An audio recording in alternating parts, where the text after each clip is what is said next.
안녕하세요. 기독교학교 이야기 시즌 5. 오늘 또 새로운 방송 시작하도록 하겠습니다.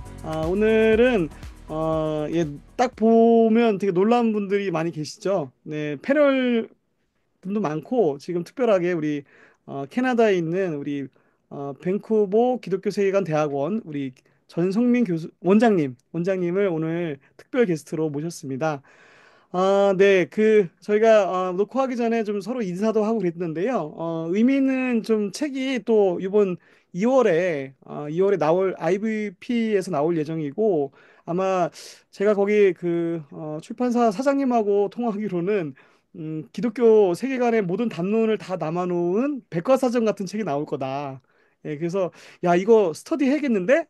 그래가지고 제가 이제 그 책을 스터디하려고 이제 했었고요. 그 와중에 우리 방송을 들으신 분들은 우리 나비 쌤이 살짝 우리 전생민 교수님의 세계관적 성경 읽기라는 책을 녹화할 때 언급을 좀 해주셨어요. 그래서 그러면 우리가 전생민 교수님의 그 두꺼운 책 스터디 하기 전에 이 책으로 한번 좀 파일럿 방송처럼 한번 모셔서 기본적으로 교수님의 생각이나 또 그 이야기들을 좀 들어보면 좋을 것 같아서 오늘 특별 게스트로 우리 전성민 교수님을 모셨습니다. 우리 박수로 환영하겠습니다. 네, 반갑습니다. 감사합니다. 네, 감사하고요. 저희가 이제 이 책이 1부, 2부가 있는데, 제가 보기에는 1부는 약간 좀 원론 같고, 2부는 약간 강론 같은 느낌이었어요. 그래서, 1부에 대해서는 그냥 전체적인 질문을 뽑았고요. 우리 2부는 각각 선생님들이 챕터 하나씩 본인이 하고 싶은 거 읽고 소감하고 질문을 각각 순서대로 드릴 예정입니다. 진행은 제가 하지만 우리 2부부터는 각각 선생님들이 질문을 드릴 예정이고요. 오늘 시간 관계상 근황 토크와 우리 게스트 패널 소개는 우리가 빼고요. 바로 교수님의 이야기를 듣도록 하겠습니다. 괜찮으시죠? 네. 저는 사실 이게 진짜 팟캐스트 하듯이 이게 녹화하고 이렇게 진짜 시즌으로 진행하시는 그런 방송인지는 잘 몰랐는데 보니까 방송이시군요.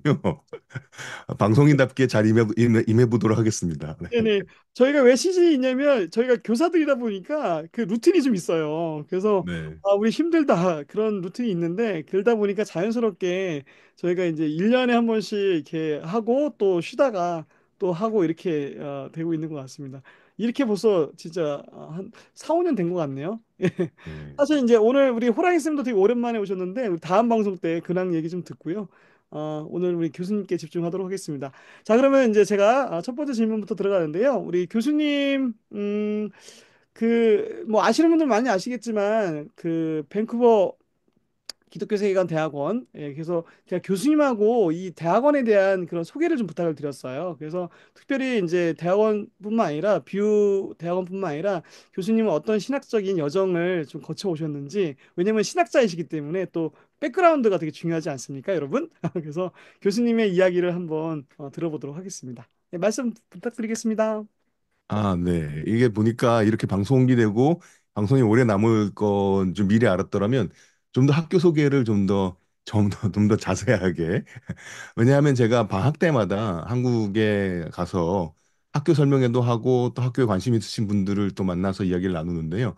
이게 제가 직접 찾아뵙지 않고 이렇게 방송을 할 수 있는 기회가 쉽게 오는 것 같지 않은데 그 기회를 더 잘 활용해야 준비했었어야 되겠다 생각이 좀 들어서 다음번에 한 번 더 모셔주시면 그때 네네. 조금 더 디테일하게 학교 얘기를 좀 드릴 수 있을 것 네. 같고요. 아, 오늘은 제 아예 학교의 아예 어떤 학교 특집으로 한번 해도 좋을 것 같아요. 그러니까요. 그런 거 해주실 수 있으면 저야 뭐 너무 좋죠. 알겠습니다. 네, 네. 감사합니다. 근데 이제 그래서 오늘은 그냥 학교에서 제가 어떤 마음으로 이 세계관을 같이 나누는지, 또 기독교 세계관이라는 이름을 가지고 저희가 생각을 할 때 어떤 고민들이 있는지를 저희가 이게, 예전에 냈던 저희 학교 홍보 이렇게 디자인인데요. 광고 디자인인데 여기에 이제 실었던 카피 내용을 가지고 제가 어떤 고민들을 하고 있는지를 좀 말씀드리는 것으로 학교 소개를 좀 하면 어떨까 싶었습니다. 이게 사실 학교 소개를 한다고 했을 때 구체적으로 이런 과정들이 있고 몇 년간 공부하실 수가 있고 뭐 그다음 학비는 얼마고 뭐 이런 얘기를 디테일하게 할 수도 있지만 전반적인 학교의 고민점 또 우리의 지향점 거창하게 말하면 철학 혹은 미션 스테이트먼트 같은 것들을 조금 좀 말씀드려 보도록 하겠습니다. 저희 학교 이름은 밴쿠버 기독교 세계관 대학원인데요. 여기 네 개의 단어가 있죠. 밴쿠버 기독교 세계관 대학원. 이게 하나하나가 다 나름의 의미를 좀 갖고 있는 것 같습니다. 저희는 이제 캐나다에 있는 밴쿠버에 있는 대학원이고요. 그다음에 이제 세계관을 이야기를 하는 그런 곳입니다. 그런데 저희 모토에 그래서 처음에 제가 쓴 것이 세상을 바라보는 또렷한 눈이라는 표현을 쓰는데요. 이게 그야말로 세계관을 어떤 풀어놓은 표현일 수 있겠죠. 세상을 바라보는 눈이 우리가 세계관이라는 개념을 할 때 가장 먼저 떠오르는 단어일 것 같습니다. 그런데 제가 세계관을 제가 뷰에서 같이 나눈 지가 이제 11년 차쯤 되는데요. 10년 넘게 세계관을 생각하다 보니까 세계관에 가장 사람들이 많이 얘기하고 있는 그 가치 중에 하나인 분별이라는 것이 까딱 잘못하다가는 굉장히 정제적인 음, 개념이 될 수 있고 대결적인 개념이 될 수 있겠다라는 생각이 들더라고요. 그래서 이제 고민하게 된 것 중에 하나가 이게 단순히 분별과 어떤 생각에만 머무는 것이 아니라 사람을 사랑하는 따뜻한 마음이 함께 가야만 이 세계관이라는 것을 할 때 이게 정말 더 우리 기독교 신앙의 가치를 더 풍성히 담아낼 수 있겠다라는 생각이 좀 들었습니다. 그래서 세상을 바라보는 또렷한 눈과 더불어서 사람을 사랑하는 따뜻한 마음이 저희가 또한 같이 예, 고민하고 같이 가꿨으면 하는 부분이 되고요. 이것들을 좀 한마디로 하나님과 관련해서 어떻게 묶을 수 있을까 싶었을 때 평화를 이루시는 하나님의 뜻이라고 표현해 보았습니다. 기독교 세계관, 그래서 제가 요새 제가 자꾸 기회가 될 때마다 말하는 표현이 기독교 세계관은 평화의 세계관이다라는 말을 하는데요. 그 평화라는 그 가치를 정말 이게 하나님께서 원하시는 것이다라는 것들을 확인할 수 있으면 좋겠다 싶고요. 이거 혹시 예리하신 분은 눈치채셨을지 모르겠지만 이거 잘 보면 나름대로 라임을 쌍디귿을 또렷한 눈, 따뜻한 마음, 하나님의 뜻 이렇게 아, 소리도 좀 맞춰본 표현이긴 합니다. 근데 어, 이제 그 학교라는 곳은 배우는 곳이잖아요. 이제 지성인 거죠. 하지만 제 책에서도 잠깐 말씀드렸던 것처럼 세계관이라는 것이 단순히 학습하는 데 끝나지 않고 사실 그게 우리 몸에 익어야 된다라는 생각을 해서요. 함께 배우고 익힌다는 표현도 이 안에 좀 넣어 보았습니다. 읽는다는 표현은 가장 대표적인 건 운전 같은 거죠. 음, 운전은 맨 처음에 배울 때는 이렇게 해서 몇 도로 꺾고 얼만큼 가고 뭐가 보이면 어떻게 하고 뭐 이런 거를 머리로 배우지만 이게 운전을 자주 하다 보면 사실 어떻게 보면 생각하지도 않고 물론 이제 너무 생각 안 하고 운전한다고 이제 야단을 맞을 때도 있습니다만 생각을 하지 않더라도 몸이 자동으로 반응을 하잖아요. 그러니까 몸에 익어버리는 거죠. 음, 그러니까 우리가 세계관 혹은 평화, 따뜻한 마음 이런 것들이 그냥 머리에서만 머무는 것이 아니라 몸에 다 스며드는 것들을 우리가 좀 지향하고 바라볼 수 있으면 좋겠다 싶은 것이죠. 그걸 통해서 저희는 한국 기독교의 새로운 미래를 창조합니다라는 좀 거창한 꿈을 표현하고 품고 있습니다. 음. 제가 지금 있는 곳이 캐나다 밴쿠버고요. 지금 시간이 새벽 4시 40분을 달려가고 있어서 제가 평소에 민초살롱이라는 유튜브를 진행할 때 나오는 말의 달변보다 약간 말이 좀 어눌하고 좀 가끔 이렇게 말이 씹히는 듯한 느낌이 좀 있기는 한데 양해를 좀 네. 부탁드리겠습니다. 그래도 진짜 제가 민트 살롱이라는 되게 유명한 유튜버이신데 제가 링크 이렇게 네. 편집할 때 걸어드리겠습니다. 네네. 조금 구독, 이따 또 그것도 설명 좋아요. 좀 드리고요. 아, 그, 아까 이제 제가 디테일한 건 말씀드리지 않겠다고 말씀드렸지만, 그래도 이렇게 어떤 것들을 하고 있는지 잠깐 말씀을 드리면, 저희가 기독교 세계관이라는 전공으로 일반 석사 과정, 문학 석사, MA라고 부르는, 그 다음에 이제 세계관 및 평화학이라는 전공 내지 관심 영역을 가지고 목회학 석사 과정도 운영을 하고 있고요.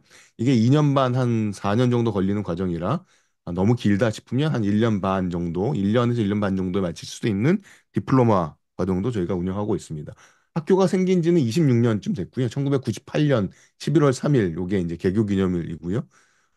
학교는 26년쯤 됐고, 저는 그곳을 일한 지 한 11년쯤 됐습니다. 두 번째 저한테 주셨던 질문이 있는데요. 네. 이렇게 넘어서 제가 보통은, 혹시 질문이나 궁금하신 거 있으시면 질문 받습니다. 그러는데, 지금 받으면 되나요? 아니면 넘어갈까요? 저희 아마 질문 있으면 막 치고 들어올 겁니다. 그러시는 여러분들 건가요? 네. 우리 평소 방송대로 하셔야 돼요. 우리 패널분들 지금 너무 지금 쪼른 건 아니죠? 우리 교수님 오셨다고. 저희 원래는 막 누구 얘기하면 중간에 막 끊고 막 들어가거든요. 이렇게 하셔도 될 것 같. 괜찮죠, 교수님? 네, 그럼요. 저는 뭐 그런 거 좋아합니다. 네. 호랑이 쌤 질문하려고 마이크 키신 거죠? 네. 아닙니다. 아닙니다. 아, 그래요? 저는 이따가 제 차례 때 질문이 많은 건 아니지만 정말 네. 교수님과 나누고 싶은 게 진짜 많아요. 그래서 교수님 생각을 좀 듣고 싶은 게 있어서 좀 참겠습니다. 아, 네. 네. 그러면 제 얘기는 가급적 간략하게 가고, 우리 선생님들 말씀 좀 많이 들어보도록 하겠습니다. 네. 아, 두 번째는 저에 관한 질문을 좀 해주셨는데요. 음, 제가 뭐 어떤 신학자의 여정이 뭐냐, 이게 그냥 어디서 뭘 공부했냐 이런 얘기를 쭉 해야 되는 건지 아니면 저의 관심자를 얘기해야 되는지 고민을 했는데요. 결국은 제가 이제 기독교 세계관이라는 얘기를 하고 있잖아요.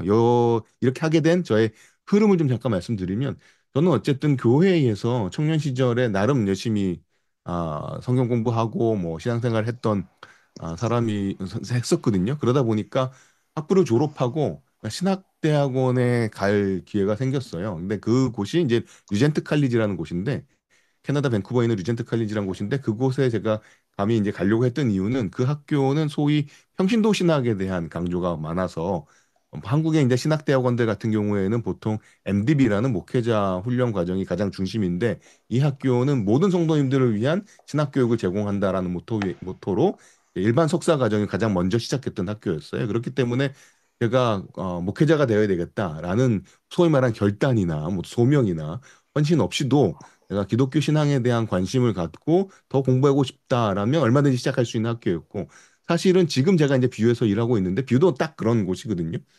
그런 곳에서 이제 제가 신학 공부를 시작을 했었습니다. 그래서 사실 리젠트 칼리지에 맨 처음에 지원할 수 있을 때 여긴 내가 가볼 만하다라고 생각했던 이유는 그 MA를 공부하게 되면 히브리어나 헬라어를 공부하지도 않아도 되는 딱 3학점만 해도 되는 그런 학교였어요. 왜냐하면 그 당시만 해도 제가 야 무슨 이렇게 히브리어 헬라어 배우느라고 시간을 많이 쏟냐 이렇게 이 신앙은 실천적이고 사람들을 만나고 이렇게 활동해야지 어떻게 책상에 앉아가지고 그 공부를 하고 있냐.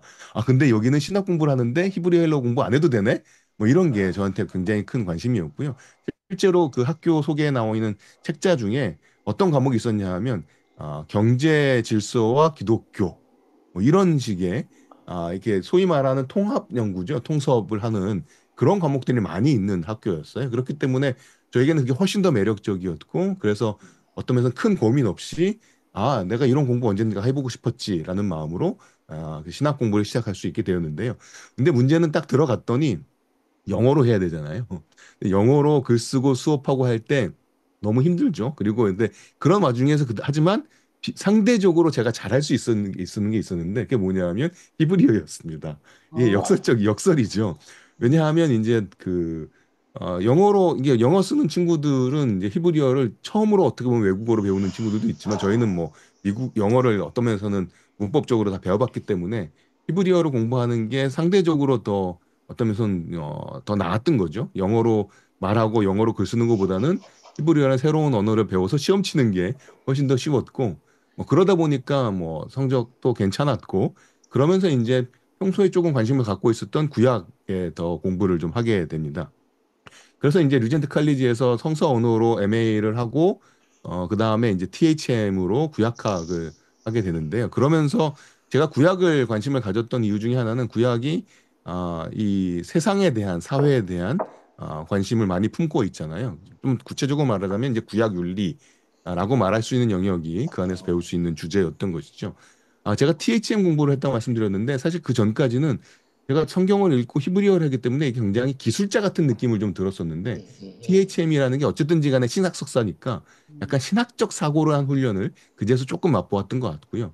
그러면서 이제 구약 윤리라는 전공을 하고자 영국에 가서 공부를 좀 하게 되었습니다. 그래서 영국에서 3년간 박사 과정에 있다가 근데 박사 과정이 끝나지 않은 상황에서 감사하게도 한국에서 감사하게도 혹은 영어를 좀 이게 다루 우리말로 좀 쓰기가 애매한데 럭키하게 뭐라 그럴까요? 이렇게 운 좋게 이렇게 표현한다나요? 아니면 신앙적으로만 뭐 홀리하게 말하면 하나님의 은혜로. 사실 하지만 그렇게 말하기엔 또 너무 이렇게 일방적이어서 사실은 뭐 럭키했죠. 이렇게 운 좋게 한국에서 학위를 마치지 않은 상황에서 일할 수 있는 기회가 주어졌고 그래서 한국에 들어와서 웨스트민스터 신학대학원이라는 곳에서 의학을 이제 같이 가르치는 수업하는 그런 상황이 되었고요.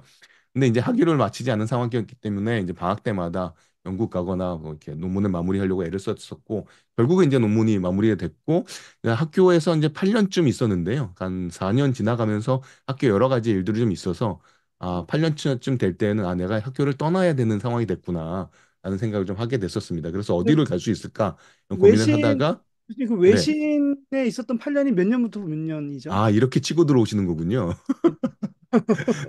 네, 제가 외신에 갔던 게, 2000, 제가 박사과정을 했던 게 2002년부터 2005년이니까, 2005년부터 2013년입니다. 그러면 그때 사실 외신에 그 교수님들 많이 떠나셨잖아요. 떠나시기 전에 있었던 아, 거죠. 그러니까, 아니 그때 그때 2005년부터 2013년에 같이 있었던 교수님들이 이제 제가 그다음에 김근주 교수님 계셨고, 그다음에 신약에는 이필창 교수님, 신현우 교수님, 뭐 권영경 교수님, 뭐 이풍인 교수님, 의학에는 뭐 박철영 교수님, 뭐 이런 분들 계실 그러니까 때였었습니다. 네. 외신의 전성기 때 계셨군요. 아니 뭐 그렇게 말하면 지금 계신 분들은 너무 섭섭하시니까요. 그때 전성기라기보다는 다들 나름 그렇게 이렇게 얘기하는데. 재밌었던 시절이었습니다. 네. 네네. 그때 이제 제가 있었던 소명학교가 그 외신 교수님들하고 좀 콜라보 작업을 좀 했었었거든요, 살짝.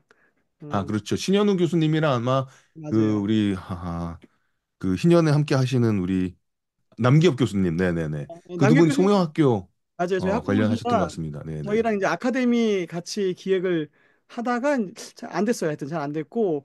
그래서 외신에서 8년 정도 있었는데, 막 그 뒷부분에 아까 말씀드렸던 것처럼 학교를 좀 떠나야 될 것 같다라는 이제 생각들, 이게 이렇게 이제 떠나야 되는 시간이 오는구나라는 이제 느낌을 받았고요. 그래서 어디서 이제 계속 일을 할 수 있을까, 모색하던 중에 이제 제가 이제 밴쿠버에서 신학 공부를 했었고, 밴쿠버에 살았던 적도 있었는데, 그 당시에 마침 한 선교단체 간사님이신데 제가 잘 아는 분이 뷰에 1년 정도 공부하고 계셨어요. 그래서 그분께 제가 연락드려서 제가 뷰를 도운 일은 없을까요? 이렇게 여쭤봤더니 양 교수님이 사람을 찾고 계신 것 같은데 이러면서 이제 다리를 놔주셨고 그래서 뭐 인터뷰를 하고 학교를 그쪽으로 직장을 옮길 수 있게 되었습니다. 그게 이제 2013년이었고요. 그래서 제가 비행기 타고 밴쿠버에 다시 돌아갔던 날이 2013년 9월 11일. 어떻게 기억을 하냐 하면 911 이렇기 때문에 비행기 값이 되게 쌌던 기억이 납니다. 그래서 그렇구나. 그렇게 2013년에 갔고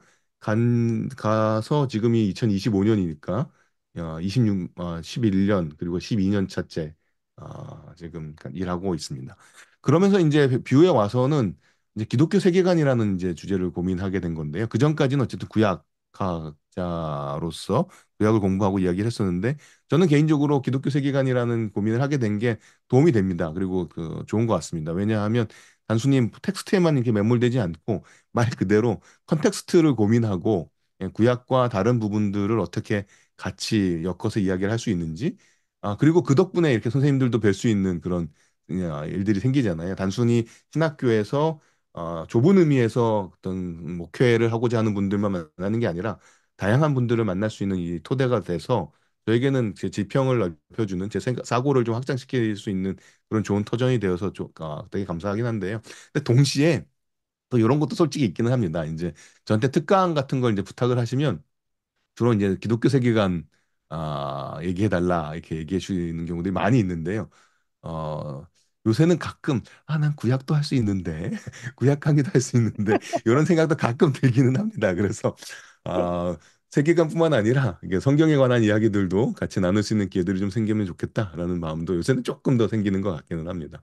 그리고 이제 공부를 하면서 이제 이게 본문뿐만 아니라 텍스트에 대한 고민, 그다음에 제가 캐나다에 있다 보니까 어떤 고민을 하게 되냐 하면 한국의 상황을 외국에 좀 소개할 수 있는 통로가 될 수는 없을까? 이런 생각도 조금 해보는데 이제 여력상 그 아직까지 그런 일을 본격적으로 하지는 못하고 있고요.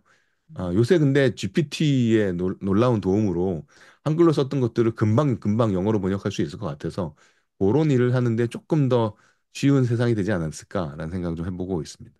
음. 네, 이게 신학자로서의 여정이라고 굳이 길게 얘기했던 저의 TMI였습니다. 네, 아유 감사합니다. 저희가 오늘 이제 교수님의 책, 세계관적 성경 읽기 요 책을 가지고 이제 북토크를 이제 하는 날인데요.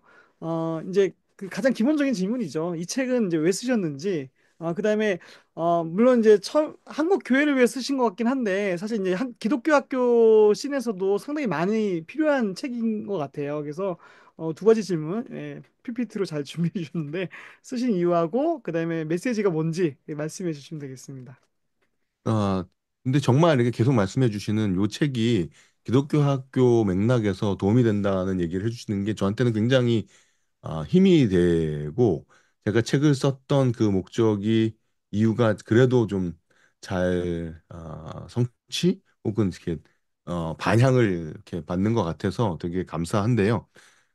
왜냐하면 이제 이 책을 썼던 이유는 아까 이제 유튜브 얘기를 잠깐 하셨습니다만 음. 한국에서 기독교 세계가 최근에 한국 기독교에서 기독교 세계관이 소비되어지는 혹은 얘기되어지는 맥락과 방식이 제가 기독교 세계관을 접했던 예전의 그 취지와 굉장히 많이 달라져 있고 또 제가 이해하는 바 기독교 세계관이 한국 기독교에 소개되었던 방식과 목적으로부터 많이 벗어나 있는 느낌을 좀 받게 된 거죠.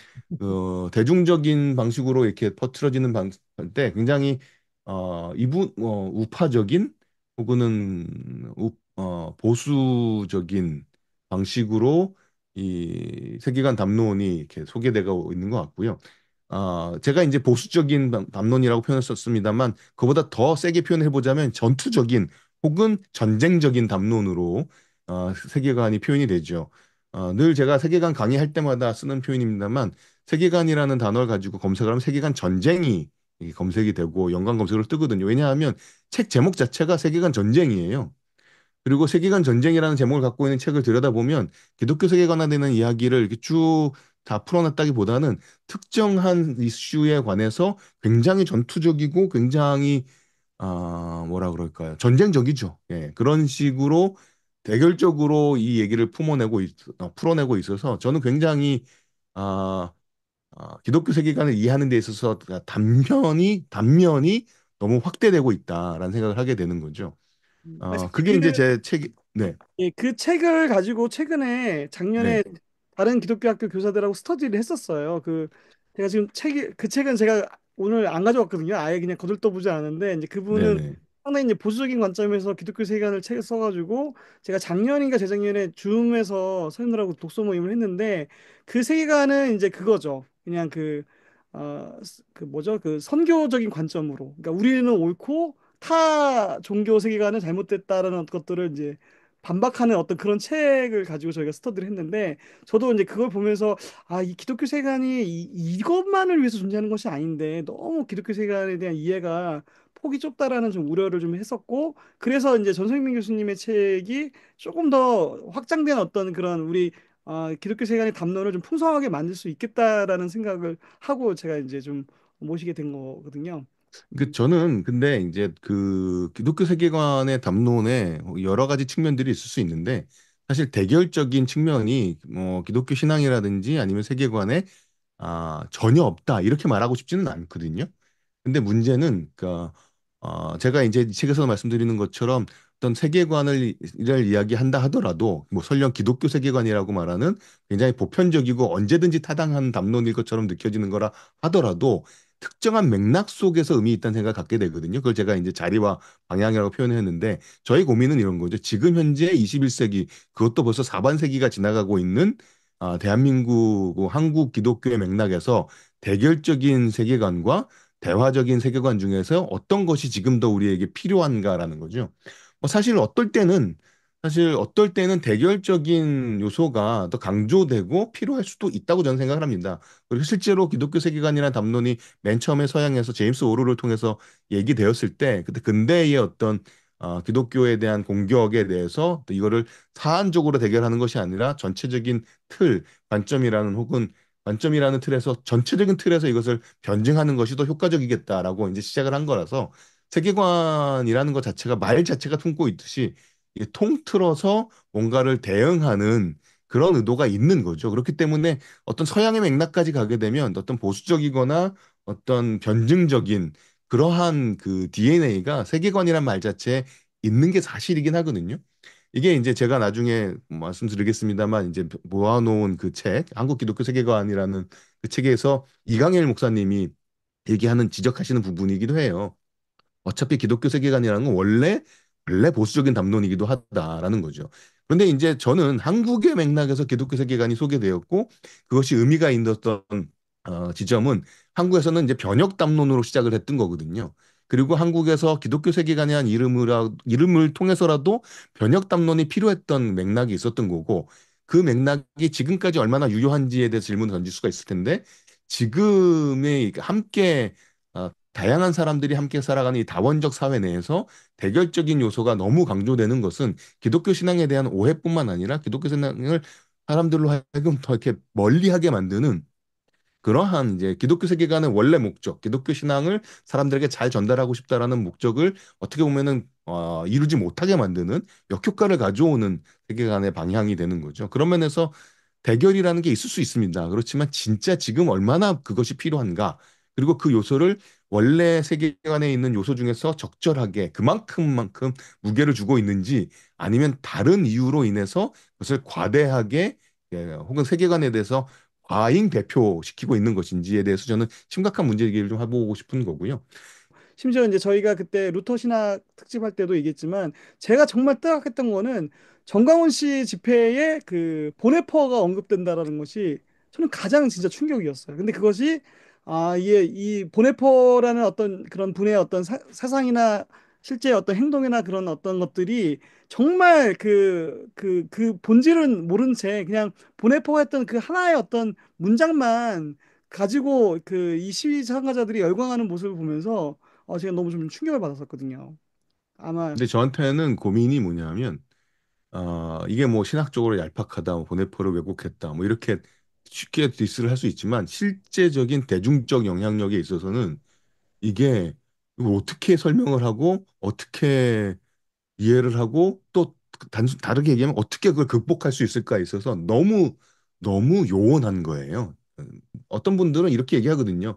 기독교 세계관이 그동안 얘기했던 그리스도인의 정치 참여 가장 잘하고 있는 거 아니냐. 기독교 세계관이 얘기했던 기독교인의 정치 참여가 가장 현실화되고 있는 것이 광화문에 모이는 부분들의 참여 아니냐라고 말을 하는데 이게 단순하게 아니야라고 말하기가 되게 애매한 지점들이 많이 있는 거예요. 근데 그러니까 저는 이게 네, 네. 지금 이제 그 오늘이 마침 이제 1월 며칠이냐? 1월 20일이고 20일 네, 어제 새벽에 우리 저기 그 극우 유튜버 일부와 또 일베 분들 몇 분들이 이제 법원을 막 그 침탈했잖아요. 침탈. 근데 네, 거기에는 꽤 크리스천 분들이 많을 거라고 좀 봐요. 많습니다. 예, 그래서 근데 그분들은 평소에 어떤 설교를 들었으며 본인들이 어떤 유튜브를 보고 어떤 목사님들한테 영향을 받았을지 저는 사실 좀 짐작이 가거든요. 근데 그런 청년들이 너무 많다는 거예요. 또 이제 그런 것이 이제 기독교의 어떤 자신이 마치 이제 과거 십자군처럼 뭔가 좀 사명감을 받은 어떤 그런 나는 진짜 하나님이 내려주신 그 윤석열 대통령을 지켜야 되는 어떤 그런 사명이 있어. 이렇게 생각하시는 청년들이 젊은 청년들이 은근히 많다라는 것이 제가 상당히 걱정이 되거든요. 그래서 이제 교수님 같은 이런 관점이 좀 필요한 것 같아요. 근데 또 하나 이제 여기에 이제 저 선생님들 계시니까 좀 말씀을 드리면 제가 이제 구글 알림이에 기독교 세계관이라는 키워드를 등록해 놨기 때문에 세계관 관련된 영상들이 유튜브에 생기면 메일이 오거든요. 가보면 그러니까 기독교 학교들 중에서도 어떤 학교들은 아이들이 초등학교 때, 중학교 때 기독교 세계관 수업을 하는데 그때 쓰여지는 교재들이 아까 말씀하셨던 교재라든지 이런 것들이라서 아이들의 그 어떤 학습 결과에 대한 어떤 이야기라든지 그런 것들이 이 경직되거나 이 전투적인 그리고 세상과 기독교 신앙을 그 흑백으로만 나누게 되는 그러한 세계관적인 사고가 이 초등학교 때부터 맞, 기독교 학교에서 이렇게 학습이 되고 있는 현장들도 꽤 많아요. 아, 많이 있습니다. 그게 네, 네, 저 동네도 있고. 네, 이런 게 어쨌든 이 책을 쓰게 된 이유입니다. 그래서 제 책의 뒤에 있는 것처럼 혐오와 차별, 독선과 대결의 근본주의 신학이 기독교 세계관이라는 이름으로 퍼지고 있다. 이 상황에 있어서 기독교 신앙이라는 게 혐오와 차별, 독선과 대결만이 아니다. 라는 얘기를 꼭 해보고 싶었고, 그렇게라도, 어, 이 쫄리는 상황을, 음, 틈을 좀 만들어내 보고 싶었다고 할까요?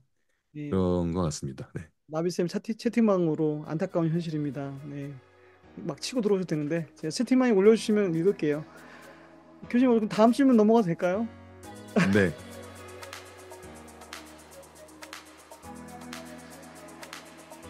또 하나의 역동이 있다는 생각을 하는데요. 그게 뭐냐 하면 맥락이 우리의 상황이 본문을 다시 들여다볼 수기를 요구한다. 그리고 다시 들여다봤을 때 내가 미처 생각하지 못했거나 혹은 거기 있었는데 내가 잘못 알고 있었다거나 그런 것들을 다시금 재발견하고 그래서 그곳에서 베드로는 자기의 신학과 세계관이 깨져. 근데 그게 깨지게 되는 이유는 계기는 뭐냐 하면 고넬료와의 만남이라는 새로운 맥락이었고 그 맥락을 하나님께서는 사용하셔서 더 근원적인 모든 사람이 하나님 형상이라는 사실을 깨닫게 만드는 거죠. 패티는 그렇게 하는 것이 아니다라고 이제 조언을 해주셨던 목사님이 있어서 그렇다면 이제 그 전상민 그 원장님 교수님이 말씀하시는 컨텍스트에서 그 컨텍스트를 품고 텍스트를 본다라는 그것과 이것과에는 어떤 차이점이 있을까요? 이게 약간 모더니즘적인 그런 우리가 가졌던 그런 사상과 생각들과 지금 현재 우리가 추구하고자 하고 그리고 좀 더 필요하다고 보는 포스트 모더니즘적인 그런 어떤 생각들이 또 다른 좀 전쟁을 일으키지 않을까. 그러니까 나의 말을 했을 때 상대방도 나의 말을 하는 것에 공감할 수 있는 그 한 개인의 역사, 왜 그렇게 큐티를 할 수밖에 없었고 왜 그런 생각을 할 수밖에 없었는지 그 사람의 인생을 우리가 거슬러 함께 올라가면 우리가 공감할 수 있고 다시 우리가 왜 대립했는지에 대한 문제를 출발점을 다시 이제 진단할 수 있는 좀 경험이 있어야 됐는데